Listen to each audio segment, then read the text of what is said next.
This is a targeting of human fertility, of human 1.0, because they're phasing it out. This is a simulation. And the limits of the simulation at this level of it is the speed of light. When you create a computer game, virtual reality game, the creator writes the rules. What would we call that in the case of this being a simulation? The laws of physics. When you come into this reality, the human world, what are they telling you from cradle to grave to self-identify yourself with? They're saying, you are a man, you are a woman, you are something in between, you are this sexuality, you are that race, you are this religion, you are that income bracket. All these labels, that's who you are. But if you self-identify with those labels, you're self-identifying with limitation. We can only see this tiny narrow band of frequency called visible light. And the force that is manipulating human society is operating outside the band of frequency that we can see. So ultimately, how do we escape the trap? Being aware of it, then changing your energy, trying to vibrate at a higher energy source. The way out of the trap is to realize there is no trap.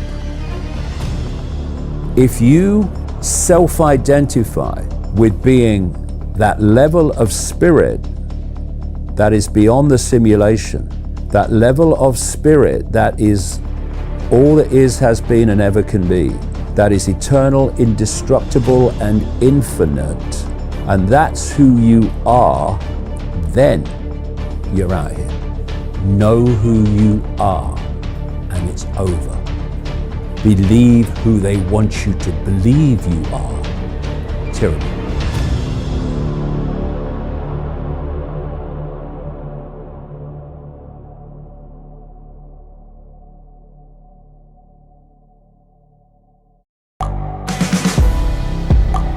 The world is changing. Inspiration is everywhere. It has never been so easy to connect, share, and bring people together. We're learning from others and finding the best in ourselves. Challenging our beliefs. Sharing our vulnerability. Overcoming our fears. Transforming ourselves so we can transform the world. How far can we go? This is London Real. I am Brian Rose. My guest today is... Hi, it's Brian Rose from London Real. You probably know that we've just recently been re-platformed on YouTube after 25 months completely in the dark. The truth is, I really need your help. What I really need you to do is click on that subscribe button right now, like this video, and maybe even leave a comment or share the link with friends. We're really fighting against an algorithm that's tried to keep us quiet for so long, and the more subscribers we have, the more people watch our content, the better guests we can bring you, the better content, and we can continue transforming lives. We've been doing this for 14 years now. I want to do this for another 14 years, but I really need your help. So click on that subscribe button, like the video, leave a comment, share this, and we're going to continue to bring you more and more great content. Thank you. This is London Real. I am Brian Rose. My guest today is David Icke, the English author, broadcaster, and public speaker. For the past 30 years, you've been known as a professional conspiracy researcher, making it your mission to expose who and what is really controlling the world. You are the author of over 20 books and have lectured in over 25 countries, speaking live for up to 10 hours to tens of thousands of people, delivering incredibly accurate predictions to captivated audiences from all walks of life. Your research into prominent political figures, influential family bloodlines, global events, and the pandemic has received widespread criticism from the mainstream media. But in turn, you have fostered a legion of fans who have grown tired of the government cover-ups, big tech censorship, and the global manipulation efforts that have become an increasing presence in our everyday lives. In 2020, you and I conducted an epic series of 5 record-breaking, long-form live broadcasts which fundamentally changed the world, allowing tens of millions of people access to an alternative narrative that was crucial in understanding the complicated and challenging times that we faced. Your latest book, The Trap, explores the anti-human agenda that is being orchestrated by a force beyond our reasonable perception, a force that has been manipulating and controlling world events in what can best be described as a virtual reality computer game. As I've said before, David, while I don't agree with everything you say, I will defend to the death your right to say it. I'm excited for this conversation today, the 10th in our long history, and as usual, I'll be amazed if we make it through this broadcast without being blocked, banned, censored, and deleted once again. David, welcome back to London Real. Thank you, Brian. It's great to have you here.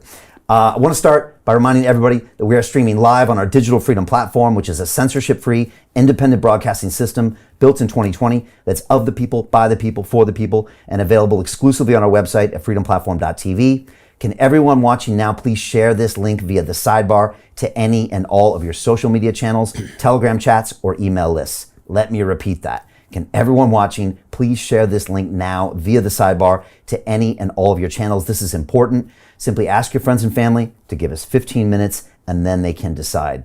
During our 5 conversations in 2020, nearly 75% of our viewers came from sharing this episode link peer-to-peer. So please share this now to all of your contacts and your platforms. David, I pledge to you and everyone watching this that none of this conversation will be edited, censored, removed, or banned, and that anyone in the world can watch the full version of this episode free at freedomplatform.tv. Now, David, the time has come. Let us begin. What is the trap? Well, I started out 32 years ago, not knowing where it was going.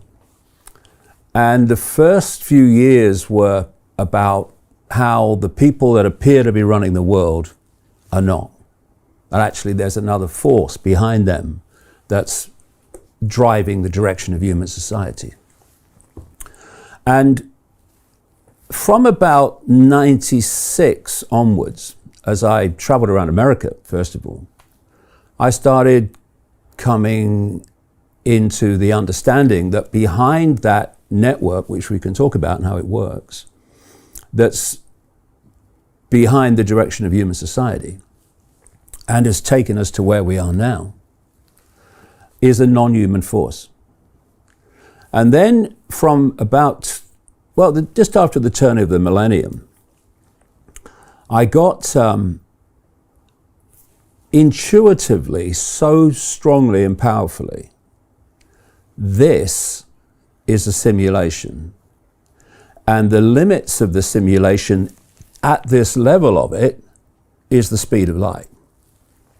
So the speed of light is not the fastest speed possible. That's a joke.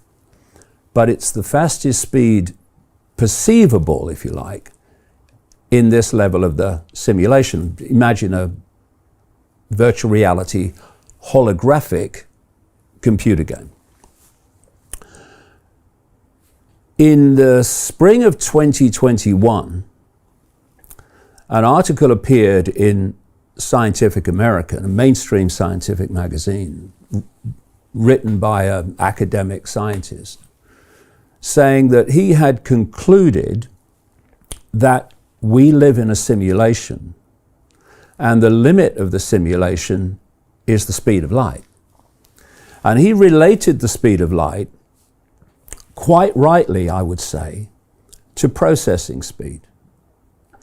As I've been saying over the years, when you create a computer game, virtual reality game, the creator writes the rules of the game, the limits, what can happen, what can't happen, how things work.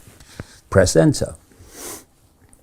What would we call that in the case of this being a simulation? We would call that the laws of physics.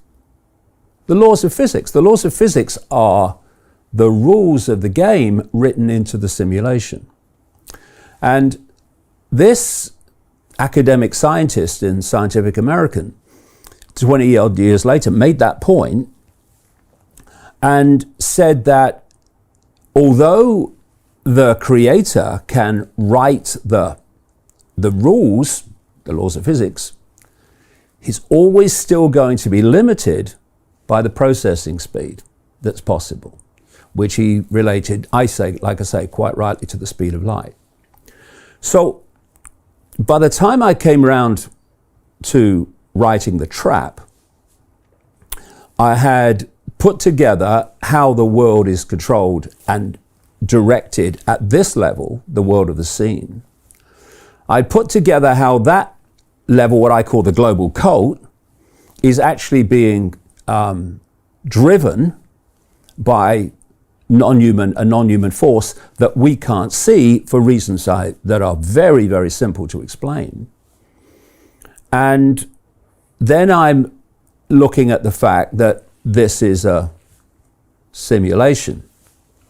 And as I started writing The Trap, a sequence began again, which I have experienced so many times since 1990. A subject will come into my life out of nowhere, like the simulation did. And then suddenly information starts coming to me synchronistically from multiple sources about that subject. And because I've experienced it so often, and what I've gleaned from that process has turned out, with the passage of what we call time, to be so accurate, then I'm obviously aware of here we go again. And what was coming to me while I was writing the book from various sources is that this simulation doesn't end, is not confined to the world of the scene. And I should say that in that period between me saying and writing in the early, just after the turn of the millennium, that this is a simulation and the speed of light is the limit, increasing, and I mean increasing numbers of mainstream scientists have come out and said, it does look like we live in a simulation, because if you take the simulation and all that entails, then it's the only thing really that answers the great mysteries that otherwise can't be answered. So we've had Rich Terrell at NASA, in the computer section of NASA, saying he believes that this is a holographic digital simulation, which is what I've been saying since the turn of the millennium. And by definition, if it's a simulation, it has to be created by some force because it's not, quote, natural. Then you have James Gates, a former scientific advisor to Barack Obama, who led a team which concluded this does look like we're in a simulation. They found phenomena in the energetic fabric of this reality that was the same as what you find in computerization and computers. Then there's Silas Bean, a physicist who led a team at the University of Bonn into, is this a simulation? Hey, it's Brian Rose, founder of the DeFi Academy. I've told you, my 4-week crypto bootcamp is amazing, but don't take my word for it. This is what my students are saying. The DeFi Academy was an amazing experience for me. It took me totally out of my comfort zone. In this course, I was challenged, I was held accountable, and pushed to do things that honestly weren't always easy. It's been phenomenal, and I can't believe we're already up on our 4 weeks. It has flown by. Going through this DeFi accelerator by far was one of the best courses I've taken. You do this course, you really get into the nitty-gritty of the activities that will make you comfortable with decentralized finance. Thank you so much to Brian and everyone at London Real and the DeFi Academy for even putting together an amazing course like this. Anybody else that wants to do it, please sign up. It is well worth the money.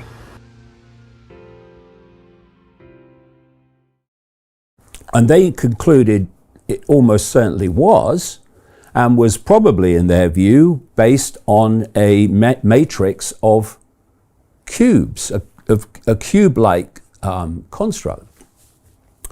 So when I was writing The Trap, obviously what I'm doing all the time is I'm pushing the cutting edge and I'm pushing the limits, because I've always worked, Brian, on the principle expressed, it's said, by Socrates in ancient Greece: wisdom is knowing how little we know. So if we come to why we can't see this non-human force, you'll kind of grasp, people will grasp why that statement, wisdom is knowing how little we know, is not only so true, but so bloody obvious. Because if I said to people, when you look through your eyes, can you see everything in the space you're looking at? Most people would say, yeah, mate, of course I can. Yeah, of course I can, yeah. Well, you can't. What we can see is the most ridiculously tiny range of frequency. It's almost laughable. According to mainstream science, the electromagnetic spectrum, which is overwhelmingly this reality, is 0.005% of what exists in the universe, in energy in all its different forms. Visible light, which is the only band of frequency that we can see, everything we see now is within that band of frequency, is a fraction of the 0.005%. So humans are blind, basically. And so what we're being asked to believe, going back to Socrates, is that we can glean an understanding of what we need to understand by just looking within that tiny band of frequency, visible light, that we call the human world, the material world of the seen. It's ridiculous. And if you look at religions on that basis, they are saying that all you need to know, and if you don't accept this, you're a blasphemer, is between the covers of a single book within a smear of 0.005% of what exists in the universe. So like I say, wisdom is knowing how little we know. It's not only blatantly true, it's breathtakingly bloody obvious. And that's why I keep pushing the edge, because at any point I know there's always more to know.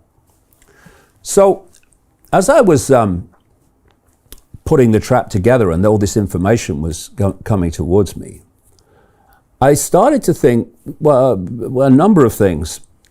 First of all, if this is a simulation, and for most of the human population, this simulation is not a nice place. It's a very challenging place. It's a very sinister place. It's a very unpleasant place. You know, there's people in the West that, you know, kind of live a decent life that they're quite happy with, although increasingly fewer as the economy collapses. But you look at most of the world, you look at Africa, South America, Central America, much of Asia, and you're looking at people really struggling. They're having really challenging lives. And again, you look around the West and you see how many more and more people are going through the same experience. So the question was, why the bloody hell would anyone come here? Why would consciousness enter this reality? And then there was a bigger question. Having experienced it, why would you come back? What? Because I've looked at what we call reincarnation over the over the years of mine.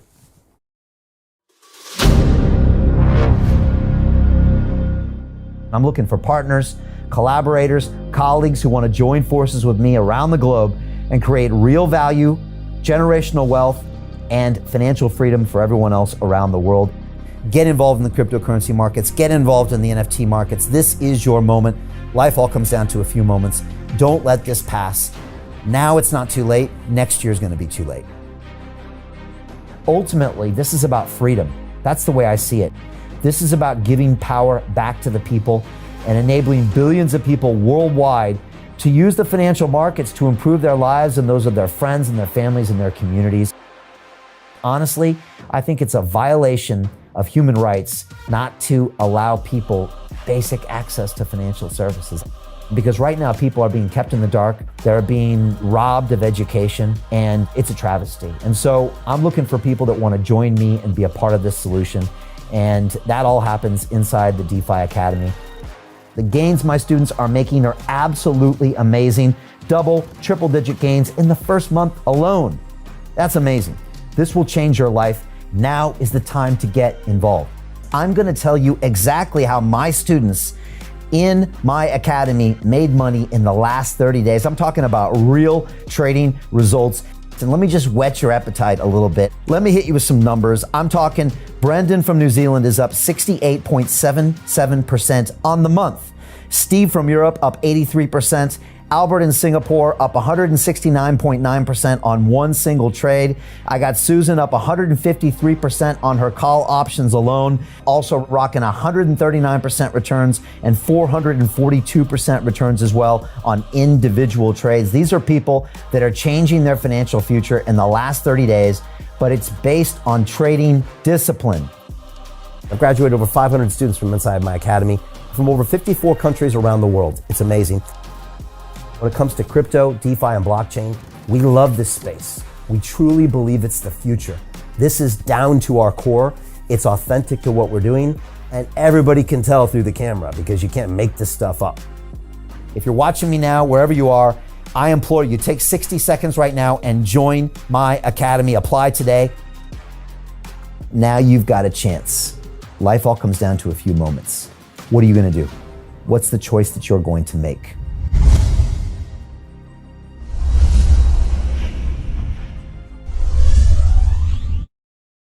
My 30-odd years, and the evidence for it is actually overwhelming.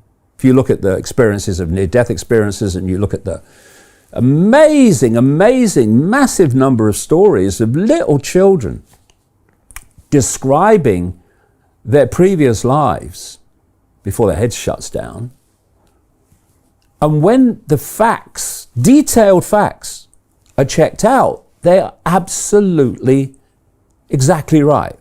Now, that's happened so many times to so many people all over the world. Obviously, you know, you go, whoa, this stuff's real. So we go back to the question, okay, reincarnation, okay, I accept that that is happening. But why would people keep coming back into this reality when it's a shite hole for enormous numbers of the human population? And then you ask, or you look at why we're told it's happening by the Eastern religions. And the New Age, which is the Eastern religions moved west, in fact.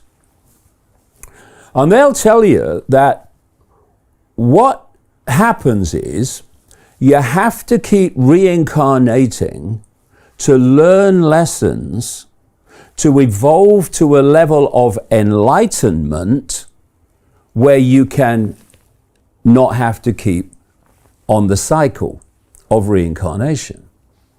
So, okay.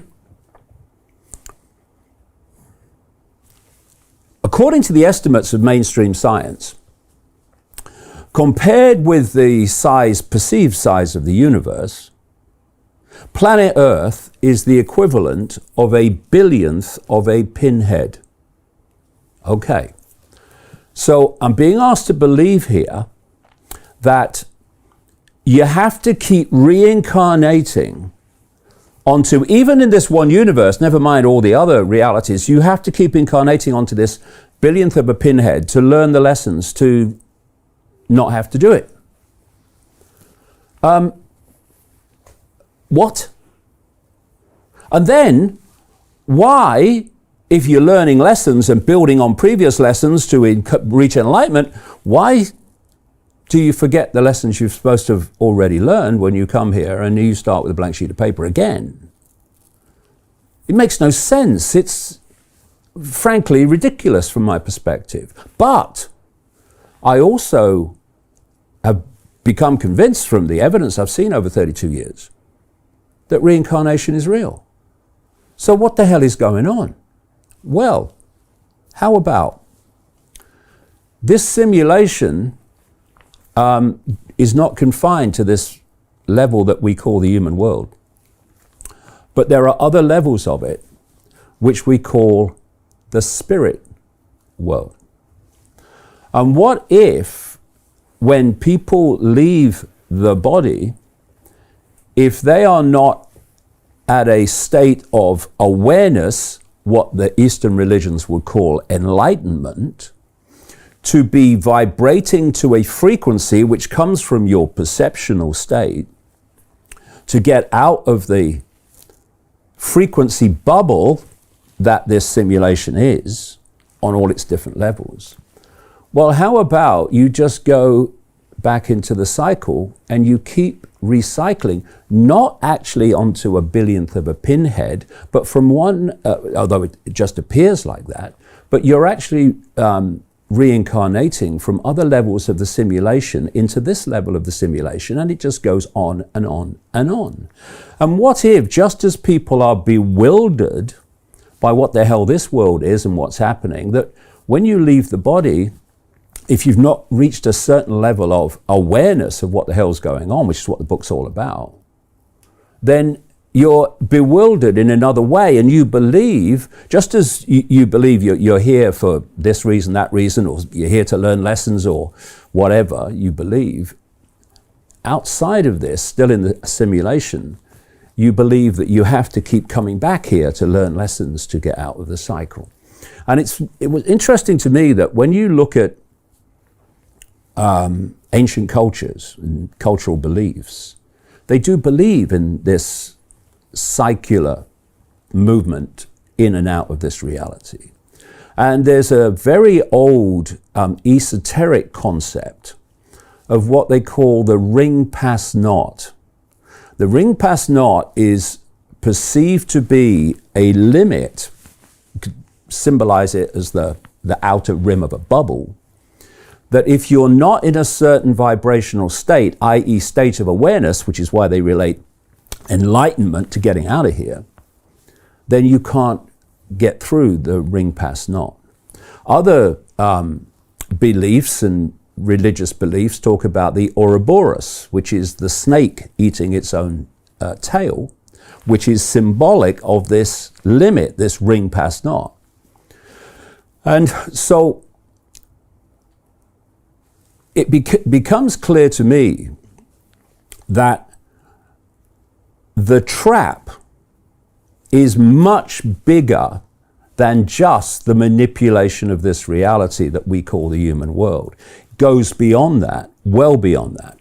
So you come into this world to learn lessons, but what happens?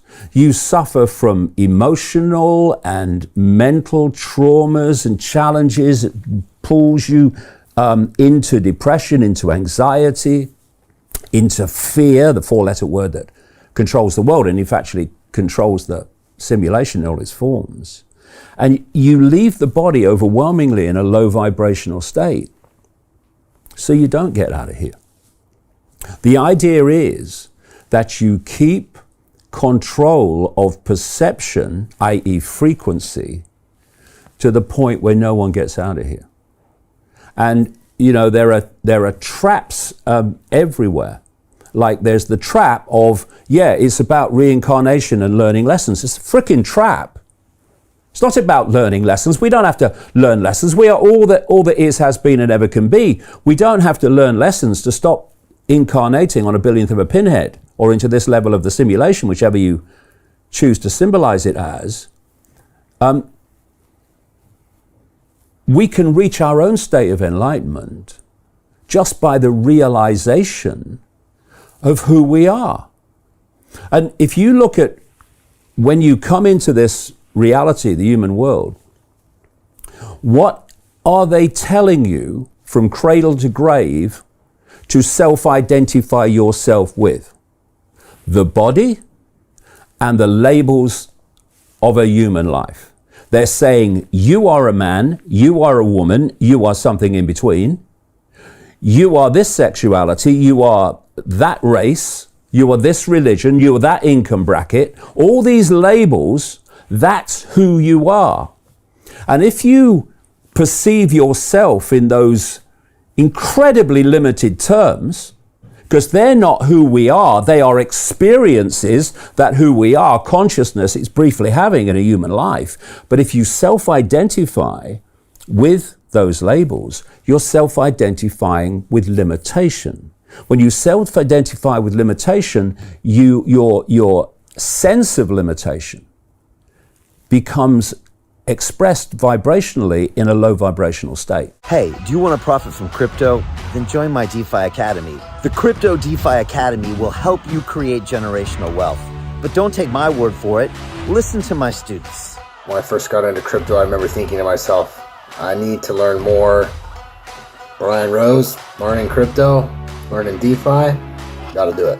I am so grateful that I jumped in and did this. I had to break through some limiting beliefs that I can do this, that I can afford this, that I can be in this. It challenges the things that are deeply rooted within us. Joining DeFi Academy has been one of the best decisions I have made on my blockchain journey. This course was a life changer, a game changer, a huge eye-opener, coming from knowing practically nothing at the speed of the learning over 4 weeks was just fantastic. The information you provided in this class was invaluable. I feel far more confident in my next steps. You took complex concepts and made them easier to understand. What's different than so many other ones is it just doesn't tell you what to do.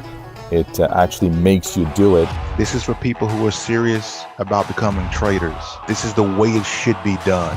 I realized from this learning experience again that it is not about what you learn, but about who you learn it from. The energy was insane. I've never experienced such incredible energy on a live call. Brian Rose, you are a legend, my friend. It's the only thing in the market where you can get all information and learn everything what you need to know. Everything is so clear and so well done, and I am just forever grateful for this program. It made me feel so much more confident about crypto than I did before. I did not anticipate how passionate I was going to become about it. It's also been like a big learning experience for me, not just in the crypto space, but just an overall balance of life. What I've learned is, how to take ownership, of my life in a way that I really hadn't before. Yeah, you can't put a price on that, really. I would recommend it to anybody, top notch. Excellence does not come cheap. So if you want excellence, you gotta pay for it, but it's so worth it. Pull the trigger. That's what this course is about. You're not going to regret it, really. It's amazing. Thank you, Brian and team. So what are you waiting for? Crypto is happening now. Click the link below, submit your application, and let me mentor you on how to create generational wealth and build the decentralized financial infrastructure of the future.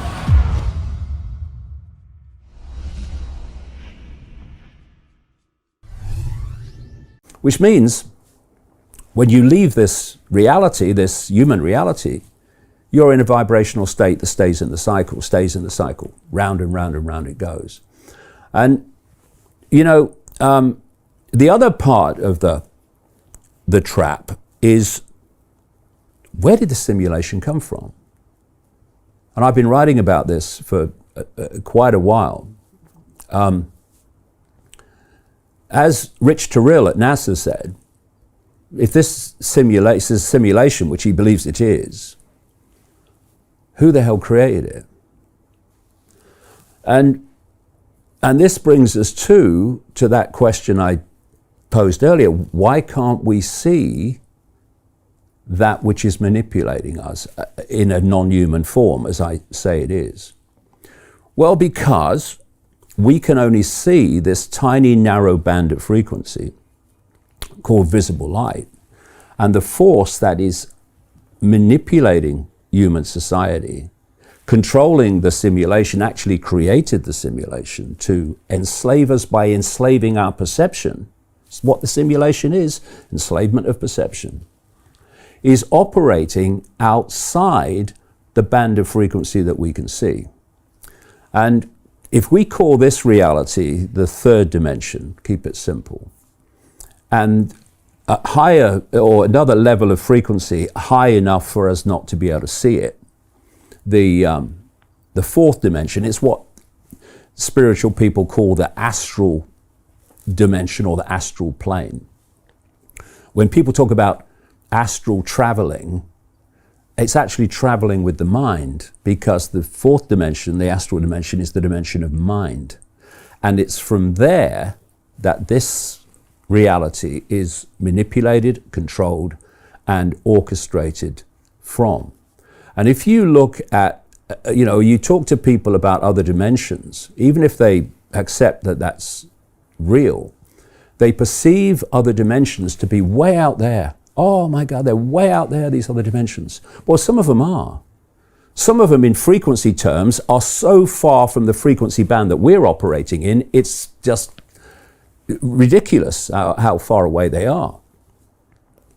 But other dimensions like this astral dimension, the lower level of it, the lower frequency level of it, actually is fusing into this. It bleeds into this reality. And if you look at how they describe the lower levels of the astral plane, the fourth dimension, what they call the lower astral, and you talk to people in different ancient cultures, you talk to people in the spiritual movements of today, they'll say that's the place where the demons are. That's the place where the demonic consciousness is. That's where the darkness is, as they would call it. And I've been looking at this over the years, over the decades. And then you ask, when these people do their satanic rituals, and these major players in this global cult, they're big time into Satanism, been writing about this in detail for a long time. And then you look back and to the ancients who were sacrificing people to the gods. And then you look at the Greek gods, Zeus and all the others. Then you look at the New Age concept of the Great White Brotherhood, which is a hierarchy of basically master souls. And you look at that from a one step back point of view, and you see they're all talking about the same thing. So who are these gods that people worship? Who are these gods they make sacrifices to? They are the demonic consciousness in all its different forms in the lower level of this astral dimension, which in frequency terms is so close to this one, but not close enough for us to see it. And so when they're making sacrifices to the gods, they're doing their rituals to the gods, they are interacting with this non-human level in the lower astral, which is ultimately orchestrating the simulation and orchestrating human society. So if we go back to the global cult, the global cult can be symbolized, and I'm talking about that operates in the world of the seen, and its impact becoming more and more obvious, not least since the COVID hoax was played. You can symbolize it very accurately as like a spider's web. Think of a spider's web around the planet. And in the center of the spider's web is the spider. Now, ultimately, that spider are these lower fourth dimensional, lower astral, quote, gods, actually bunch of prats. And the strands in the web immediately around the spider are the most exclusive secret societies. They will have the biggest picture of all the secret societies of what the hell's going on and what's behind it. So they will be directly interacting with these gods. Without knowing they're gods. Oh no, they know what they're doing. Know. Yeah, but I'll come to that too, because so a few thousand people know they're gods. Yeah, maybe less. Those gods, quote gods in this lower astral, they also impact upon this reality through certain people. The whole process of possession goes back to the ancient world. They've been talking about possession since the ancient world. I've seen possessed people. I've seen them. I've seen what happens to them. They are completely taken over by another consciousness, another state of awareness. And if they're taken over by this demonic consciousness, and I've seen it, then you see a totally transformed person. So a lot of the people that have become now more and more well known for their manipulation of human society, they are actually just vehicles for these lower astral, quote, gods. So you have the spider, you have the web, and each strand in the web is a secret society, a semi-secret group, or a government agency, Silicon Valley, World Health Organization in the world of the seen. So you've got the agenda for humanity being driven by this non-human force. You've got then the web within our reality that its job is to make that agenda happen. So immediately around the spider, you've got the exclusive secret society. It's the most exclusive. Then you're coming out from the spider and you're hitting the secret societies we do know about. The Freemasons, the real inner core, not Bill and Joe down the local lodge. You're looking at the Knights Templar, the Knights of Malta, Opus Dei, the inner core of the Jesuit order. There's the Skull and Bones Society in America. They're legion. And we know they exist, unlike the ones immediately around the spider, but we don't know ultimately what they're doing. If you don't research it anyway, the population doesn't know. And then you come to a point on the web as you come out, which I call the cusp. And this is the point where the hidden part of the web, the secret society part of the web, meets the seen. And at that cusp, you've got organizations like the Bilderberg Group, the Council on Foreign Relations in America, the Trilateral Commission, the Club of Rome that was created in 1968 to specifically exploit the environment and environmental concerns to justify the centralization of global power. This whole global warming stuff has come out of that.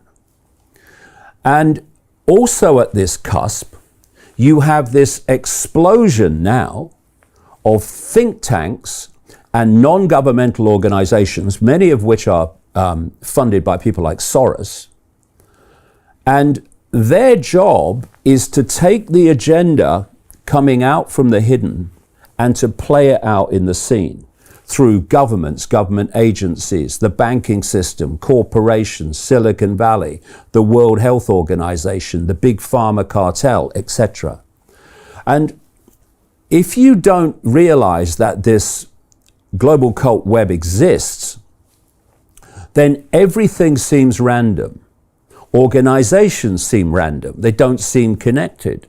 Situations seem random. They don't seem connected. They're dots. They're not connected dots, which is very simple the more you know to connect them. But the point is that this web means that at the inner core of the World Health Organization, it connects into the web. At the inner core of the Silicon Valley corporations, it connects into the web. At the inner core of the big pharma cartel, it connects into the web. At the inner core of the regulators who's supposed to protect us from big pharma, like the CDC and the FDA in America, and the MHRA in Britain, they connect into the web. So suddenly the world looks different.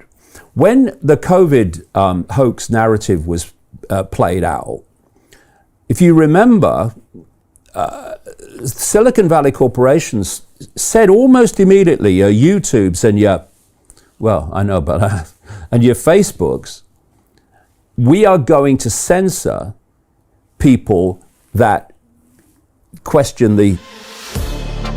To continue watching the rest of the episode for free, visit our website londonreal.tv or click the link in the description below.